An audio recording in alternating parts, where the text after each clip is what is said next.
Jack Sparrow, oui, capitaine Jack Sparrow si vous préférez, vous êtes jugé en ce jour pour vous être rendu coupable de trahison envers la couronne, de brigandage, braconnage, de piratage et autres rimes en âge, d'avoir manqué à vos engagements vis-à-vis de la Compagnie des Indes et d'avoir libéré des esclaves.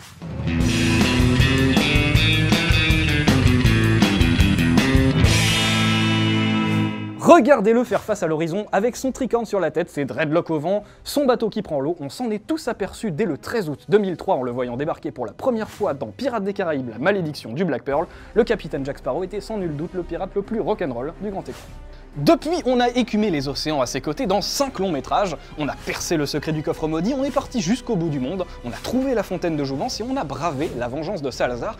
Pourtant, quand on y réfléchit bien, au bout du compte, on ne sait pas grand-chose sur le passé de notre ami Jack. Si on rassemble toutes les informations qui nous sont données dans la saga cinématographique à propos de Jack Sparrow, on sait que son papa est un pirate bien badass incarné par une légende du rock, que sa maman a perdu la tête de manière on ne peut plus littérale, qu'il a connu beaucoup de femmes dans sa vie, qu'il a passé un marché avec Davy Jones, le tentaculaire capitaine du Hollandais volant, qu'il a bien énervé le dénommé Salazar, ce qui lui a d'ailleurs valu son surnom de Sparrow, c'est-à-dire moineau, et enfin qu'il était le capitaine original du Black Pearl avant d'être balancé à la flotte par son second, Barbossa.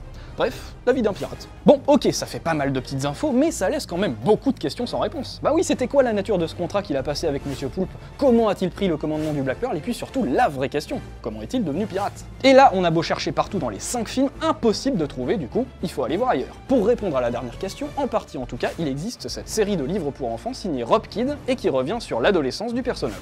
Quant à l'origine du Black Pearl et la rencontre avec Davy Jones, elles ont fait l'objet d'une petite théorie de fans. Théorie relayée par le site BuzzFeed et qui se base en grande partie sur 7 scènes coupées, initialement prévues pour figurer dans le 3e opus de la saga et dans laquelle Jack Sparrow tape la discute avec cette petite ordure de Cutler Beckett, commandant en chef de la Compagnie des Indes. Remarkable. The last I saw of that ship, she was on fire.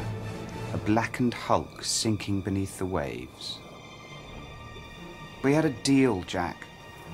I contracted you to deliver cargo on my behalf. You chose to liberate it. People aren't cargo, mate. And you incurred a heavy debt to raise her up again, didn't you? Ah, intéressant. Donc les deux mecs se connaissent depuis un bail. On dirait même qu'ils ont bossé ensemble. Mais dans quel domaine exactement? Et dans quelles circonstances? Justement, la théorie nous explique tout ça. Allez, on vous raconte l'histoire de Jack Sparrow selon les fans? Jack, qui devra attendre plusieurs années avant d'hériter du joyeux sobriquet de Sparrow, est né au tout début du XVIIIe siècle à une date inconnue sur le pont d'un bateau pirate au beau milieu d'un ouragan. Son père, le capitaine Edward Teague, est l'un des pirates les plus redoutés des Caraïbes. Sa mère, on vous l'a dit, n'a pas eu beaucoup de chance dans la vie. Durant toute sa jeunesse, Jack vit de nombreuses aventures que vous pourrez lire dans les ouvrages de Rob Kid si elles vous intéressent. Ce qui nous intéresse, nous, c'est ce qui se passe après. Car pour des raisons assez obscures, Jack finit par quitter la piraterie et se met à travailler pour la Compagnie des Indes sous les ordres de ce mec-là, Cutler Beckett, une ordure, comme on vous le disait. Tout bascule le jour où Jack désobéit aux ordres et refuse de livrer une cargaison d'esclaves à bon port, préférant les libérer sur une île. C'est là que Beckett, après l'avoir retrouvé, lui appose la marque des pirates et brûle son navire. Alors qu'il est sur le point de sombrer, Davy Jones débarque et lui propose un marché. En échange de son âme, il lui rend son navire perdu, qui depuis ce jour porte le nom de... Le Black Pearl. La suite, on la connaît, hein. Jack est censé payer sa dette auprès de Jones 13 ans plus tard, sauf que le jour J, il refuse parce que c'est Jack Sparrow et qu'il en a juste rien à foutre des règles du jeu. Du coup, pour éviter d'avoir à nettoyer de la vase sur le pont du Hollandais volant pour le restant de ses jours, il cherche le cœur de Davy Jones pour le lui transpercer. Et ouais, il est comme ça, Jack. Bienvenue aux Caraïbes, mon ange.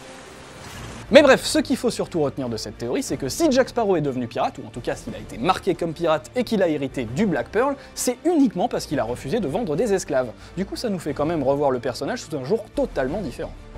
Moi, je suis malhonnête. Et on sait qu'un homme malhonnête le restera quoi qu'il arrive. Honnêtement, c'est les hommes honnêtes dont il faut se méfier.